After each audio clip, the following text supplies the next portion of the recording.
Tap into the ley lines, become a Magnus, and wield powerful magic to save this new fantasy world from almost certain destruction. My name is Kodiak, this is Legacy Gaming, and today we're sharing some of the first details about a new spell-slinging, first-person FPS, Immortals of Aveum.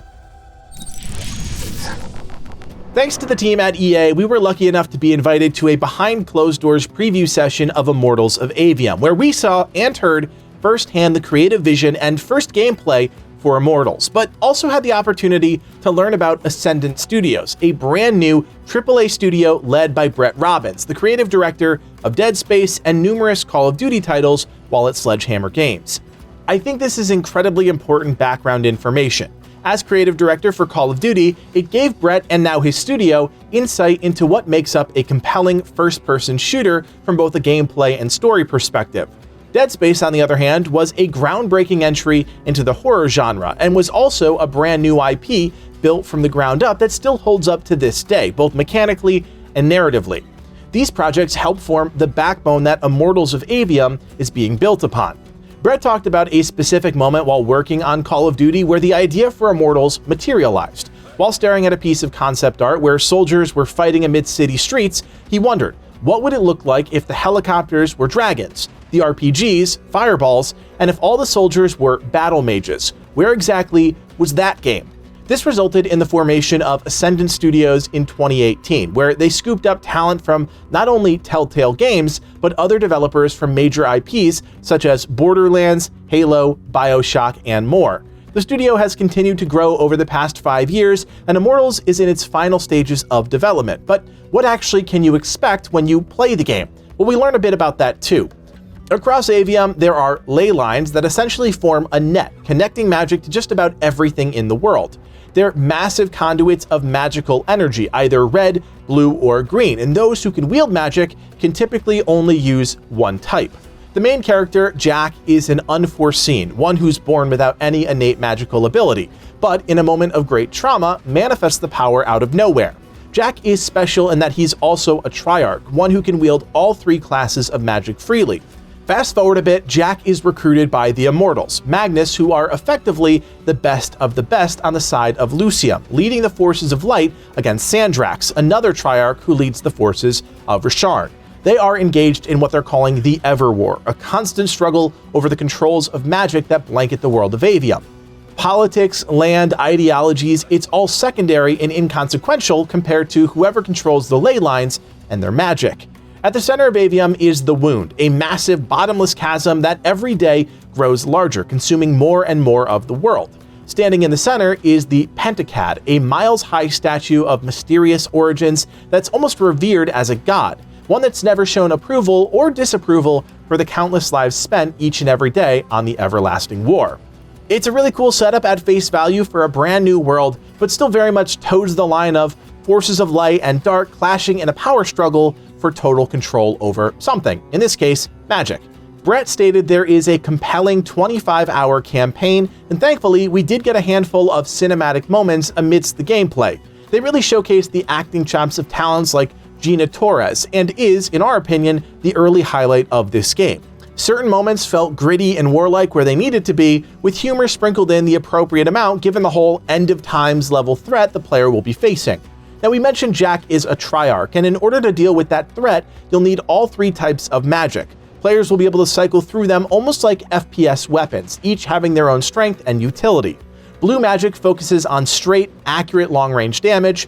Red magic is for close quarter scenarios, high damage, short range with AoE capabilities, and green magic takes on the role of high rate of fire, high energy capacity, with a tendency to have its projectiles hone in on a target. These attacks take on different properties or styles based on the sigils that you have equipped, the gauntlet-like magical device that you wield on your right arm. Throughout the game, you'll be able to purchase, find, and upgrade sigils that you acquire in order to more directly cater to your preferred playstyle. You'll also be able to find additional gear in the form of 2 rings, 1 bracer, and 3 totems that all increase your magical power and potentially grant you additional bonuses. At all times, you also have access to your magical shield, raising your left hand to absorb all manner of attacks, all the while allowing you to shoot through it. This does thankfully have a limit to how much damage you can absorb before it breaks, and does reduce the overall mobility while active. We also got to see various control spells in action, such as the blue control spell, Lash, which allows you to pull enemies to you from out of cover, off ledges, or just off in the distance being a pest, allowing you to engage them up close with your entire arsenal of abilities. It can even be used to tether yourself to specific blue points, allowing you to essentially grapple away. We also saw Limpets in action, a green control spell that allows you to slow down both enemies and puzzle elements they're attached to. Then there are Furies, larger, more powerful spells that use mana from your reserves in order to cast. From what was said during the presentation, this resource is replenished by finding mana crystals, and unless the skill tree provides ways to regenerate mana in other ways, these seem like skills you really need to know when to use without wasting their potency. You can also use green magic to blink a short distance on the battlefield, useful for dodging large AoE attacks or just reposition behind a high-threat enemy. From the footage we saw, this is going to be essential in the moment-to-moment gameplay because the action is fast, almost Doom-like fast, and that's clearly a carryover from Brett's experience with first-person shooters. Then you have some other systems you most likely saw coming, matching spell colors to shield types in order to remove those enemy defenses mid-combat. This isn't the most innovative system, but you have to factor in the speed at which the action is happening. You don't want to give players too many unique options or it breaks the flow of combat, but you need to have enough to keep the combat varied. How Immortals balances this important issue is still unclear. The development team did talk a lot about weaving spells together in combinations to deal with enemies, but honestly, the whole idea of comboing spells in Immortals feels very repetitive. I can't even count the amount of times the Lash mechanic was used, and the rhythm of shifting between the same 3 red, blue, and green attacks didn't quite grab us as unique. When I personally heard comboing spells, I wanted to see effects of one spell directly interacting with the effects of another and resulting in unique combat combinations, where 3 basic spells can become 9 different effects through combination. That to me would feel more like being a battle mage.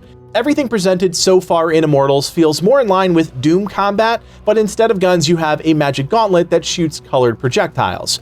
We even got a look at a mission that takes place later in the game once Jack had significantly more upgrades, and while the combat did come across more fluid, it still felt like you were using the same 3 colored attacks while sprinkling in occasional heavy-hitting, limited-use abilities. Visually, it looked great, but I can't say we were totally connected to the action. Now, keep in mind, we were completely hands-off during this showcase, and as you can expect, it's much harder to feel connected to something when you're spectating, not playing. In terms of progression, we saw a short menu prompt that clued us in to some important details. As you defeat enemies and explore Aveum, you collect a resource called Arcanum. You'll have a bar that fills up as you collect this resource, and once full, you'll be granted ascensions that can be used to buy new talents.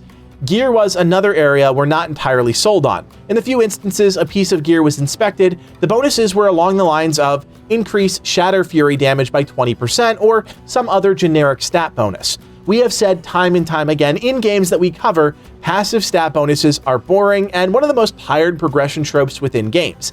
Anything different, like changing up your abilities or granting special passive effects, are just more fun in our opinion, not only from a buildcraft perspective, but just in terms of gameplay variety as well. We didn't get to see any later game gear details, so we're still holding out some hope that things are more multidimensional. We did also get a quick glance at the talent tree. The only talent we saw in detail was a blue node called Sharpshooter that simply increased critical hit damage on all spells. Again, not exactly engaging, but we did notice some nodes on the talent tree that are much more prominent, and hopefully these drastically alter gameplay. It's always challenging to evaluate something without complete information, so as usual, we'll reserve judgment till we get our hands on the game. For those of you that are interested in puzzle and dungeon-like environments in the games that you play, Immortals does seem to have ample amounts scattered throughout the world. We got a quick look at an early example, and while the puzzle elements were extremely basic, it looks like they'll all lead to some sort of new ability or boss encounter. The team even said players will be able to double back into previously explored areas once they have the appropriate abilities, which is a decent way to give players a bit more freedom to explore in a largely linear game. The various boss enemies we got to see in short segments are exactly what you'd expect in this kind of game. Large enemies with distinct telegraphed attack patterns that you'll need to dodge and retaliate against. The fights were pretty cinematic though, and that definitely created an interesting dynamic. The world of Aveum seems rather vast and varied, and while we only got a quick glance at some locations from around the world, we did see lush forests, winding river valleys, floating islands, arctic caverns, fractured desert landmasses, and massive mechanical structures. Even the dungeon environments had drastically different color palettes and unique locations, like crystallized caverns, magma-filled chasms, and clockwork-like contraptions that really stood out. From our preview, the art direction and environment design really did shine, so we can only imagine what else is in store come full release. Since these are the very first details being revealed about Immortals of Aveum, I think we're still a ways off from being able to accurately assess the game. At its core, Immortals is a first-person, single-player, story-driven magic shooter, and if you gravitate to games like Call of Duty or Doom, but prefer a more magical fantasy twist, then this might be right up your alley. The team did hint that they're exploring the option of multiplayer, which honestly might be cool based on what we saw, but as expected, they're laser-focused on delivering the single-player experience first. While not entirely sold on the game or its systems, we also think it does have potential, and hopefully we get the chance to go hands-on before release so we can bring you even more information ahead of launch. Speaking of launch, the team revealed that the game would be releasing this year on July 20th for PS5, Xbox Series X and S, and PC, so we don't have to wait long before we're slinging spells and saving Aveum. Once again, thanks to our friends at EA for bringing us along for the ride on this one. Let us know what you guys think about Immortals of Aveum in the comments section. And of course, remember, we were under a lot of restrictions about what we can show, but new footage should be dropping from the team very soon, so keep your eyes peeled. As always, if you enjoy our videos and you want more content like this in your feeds, do me a solid, hit that thumbs up, and consider subscribing. There are still a ton of games to check out in 2023, so keep it right here and never miss a thing. My name is Kodiak, and from everyone here at Legacy Gaming, thanks for watching, and play on.